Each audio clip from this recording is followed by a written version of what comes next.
Hi friends, Holi పాడ్యమి సందర్భంగా అయితే నేను ఈ విధంగా తులసమ్మ దగ్గర అలంకరణ చేశాను ఫ్రెండ్స్. ఇదిగో మన తులసమ్మ అయితే ఈ రకంగా ఉంది.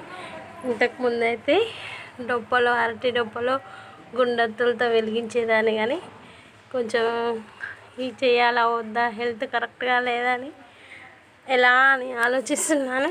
కానీ చేయడం అసలు ఆపడం ఇష్టం లేదు. అయితే ముందు ఇలా ఒత్తులన్నీ 31 ఒత్తి అయితే ఇలా ప్రిఫర్ చేసి ఈ విధంగా వాటర్లో వేసి పూజ అయితే కంప్లీట్ చేశాను ఫ్రెండ్స్. అనుకున్న దానికంటే మంచిగానే జరిగింది. నాకు తృప్తిగా అనిపిస్తుంది ఫ్రెండ్స్. లేకపోతే ఏదో వెల్తిగా ఉండేది, పూజ చేసుకోలేదన్న భావన అదొక రకంగా ఉండేది ఫ్రెండ్స్. అమ్మవారు అయితే ఇలా చేయించుకుంది నాతో. అందరూ వెరైటీగా అయితే చేస్తారు, కానీ నేను ఈ రకంగా అయితే అమ్మవారికి అయితే నా చేతనైన రీతిలో ఈ విధంగా అయితే చేశాను ఫ్రెండ్స్. ఓకేనా?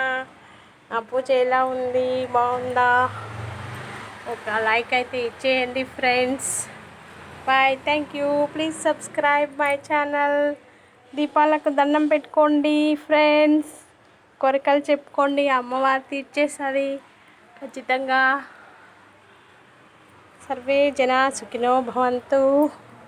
సర్వం శ్రీనారాయణార్పణమస్తు. సర్వం శ్రీ శివార్పణమస్తు. బాయ్.